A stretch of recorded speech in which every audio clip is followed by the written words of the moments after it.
5 जून 2024 रोजी अंतराळवीर सुनीता विल्यम्स आणि Butch Wilmore यांना बोईंगच्या नव्या स्टारलायनर अंतराळ यानामधून अंतराळामध्ये पाठवण्यात आलं।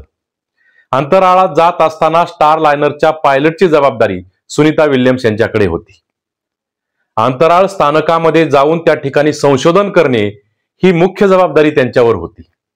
वास्तविक पाहता ही मोहीम 8 दिवसांची होती, परंतु अंतराळ यानामध्ये झालेल्या हिलियम गळतीमुळे आणि वेगाच्या समस्येमुळे 8 दिवसाची असणारी मोहीम 286 दिवसापर्यंत लांबली आणि 286 दिवस हे अंतराळवीर अंतराळामध्ये अडकून पडलेले होते। 8 दिवसाची मोहीम अचानकपणे एवढी लांबते तरी सुद्धा हे अंतराळवीर धैर्याने, चिकाटीने, जिद्दीने त्या प्रसंगाला तोंड देतात आणि जगाला दाखवून देतात की कितीही मोठी संकट आली तरी जिद्दीने आणि प्रयत्नाने त्यावर मात करता येऊ शकते। सुनीता विल्यम्स आणि बुच विल्मोर हे परतीच्या मार्गातील सर्व अडथळ्यांवर मात करून 19 मार्च 2025 पहाटे सुखरूपपणे पोहोचले।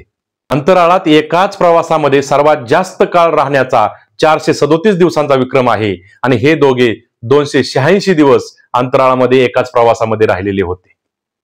अंतराळात दीर्घ काळ राहण्याचे मानवी शरीरावर कोणते परिणाम होत असावेत असा विचार सहजपणे प्रत्येकाच्या मनामध्ये येऊन जातो। मानवी शरीर हे पृथ्वीच्या गुरुत्वाकर्षणावर काम करण्यासाठी उत्क्रांत झालेले आहे। ते शून्य ग्रॅव्हिटीच्या पोकळीमध्ये तिथल्या परिस्थितीला तोंड देण्यासाठी तयार झालेले नाही।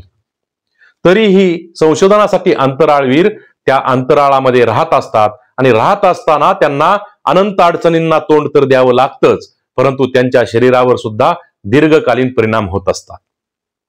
त्यांचे स्नायू कमकुवत बनतात, कारण पृथ्वीवर साधी उभी राहण्याची जरी कृती असली तरी त्या कृतीसाठी शरीर सरळ ठेवण्यासाठी संपूर्ण शरीराचे स्नायू वापरले जातात।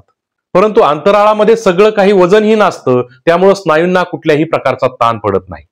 म्हणून तर ट्रेडमिलवर अंतराळवीर व्यायाम करताना आपल्याला पाहायला मिळतात। हाडे कमकुवत होतात, हाडे ठिसूळ होतात, हृदय, रक्तवाहिन्या यांच्यावरही परिणाम होतो। त्यांचा त्या ठिकाणचा वेळ हा एकदम सोपा जात असतो, कारण गुरुत्वाकर्षणाच्या विरुद्ध दिशेने पंपिंग करण्याचं काम त्यांना करावं लागत नाही आणि म्हणून हृदय आणि रक्तवाहिन्या सुद्धा कमकुवत झालेल्या असतात। दर महिन्याला हाडांचा, स्नायूंचा 1% भाग हा कोमेजून जात असतो, त्यामुळे वृद्धत्वाकडे जाण्याचा वेग वाढतो।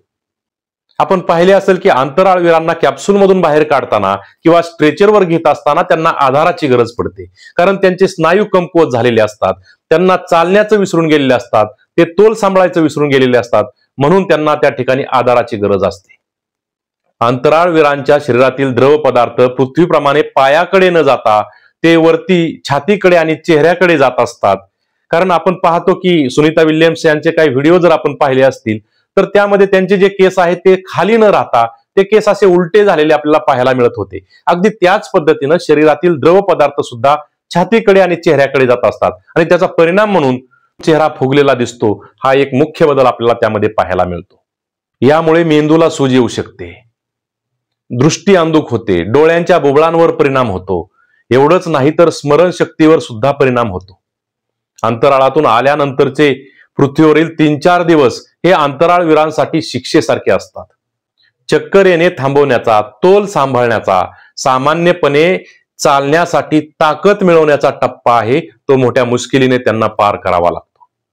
म्हणजे अंतराळवीर होणे ही गोष्ट सोपी नाही।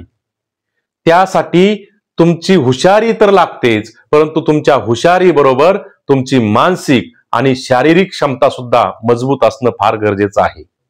मित्रांनो, हा व्हिडिओ आवडला असल्यास जरूर लाईक करा, कमेंट करा, शेअर करा आणि साहित्य जागर YouTube चॅनलला सबस्क्राईब करा।